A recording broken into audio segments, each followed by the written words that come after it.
விநாயகர் சதுர்த்தி ஸ்பெஷலா பாத்தீங்கன்னா பிள்ளையார்பட்டி மோதகம் பண்ண போறோம். அதுக்கு 1 கப் அளவுக்கு பச்சரிசி, 1/2 கப் அளவுக்கு பாசிப்பருப்பு, இதை கழுவிட்டு நல்லா தண்ணியை வடிகட்டி நல்லா அந்த தண்ணி இல்லாம உணர்த்தி எடுத்துட்டு ஒரு கடாய்க்குள்ள போட்டு நல்லா பொன்னிறமா கருக விடாம வறுத்து எடுத்துக்கலாம். ஒரு பிளேட்ல மாத்தி ஆற வச்சுட்டு நம்ம பவுடர் பண்ணி எடுத்துக்கலாம்.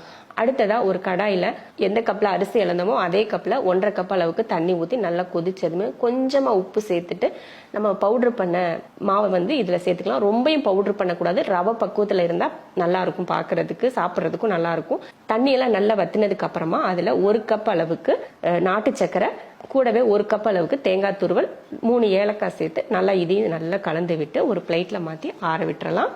இப்ப கை பொறுக்கிற சூடு வந்ததுமே நல்லா பிசைஞ்சு ஒண்ணு சேர்த்து அதை நம்ம மோதகம் வச்சிருக்கு பாத்தீங்களா, அதுல வச்சு எடுத்து ஸ்டீமர்ல வேக வைக்க போறோம். நீங்க இட்லி பாத்திரத்துல கூட வேக வச்சுக்கலாம். நான் இதுலயும் பாத்தீங்கன்னா ஒரு 3 விதமா செஞ்சிருக்கேன். உருண்டையாவும் செஞ்சிருக்கேன், பிடி கொழுக்கட்டை மாதிரியும் செஞ்சிருக்கேன், இந்த மாதிரி மோதகம் வச்சுலையும் செஞ்சிருக்கேன். இதை ஒரு 8ல இருந்து ஒரு 10 நிமிஷத்துக்கிட்ட நீங்க வேக வச்சு எடுத்தீங்கன்னா அவ்வளோ சாப்பிட்டா நீங்க சாப்பிட்டுக்கிட்டே இருந்தாலுமே உங்களுக்கு திகட்டவே திகட்டாது. அந்த அளவுக்கு ருசியான ஒரு பிள்ளையார்பட்டி கொழுக்கட்டை ரெடி. நீங்களும் ட்ரை பண்ணி பாருங்க.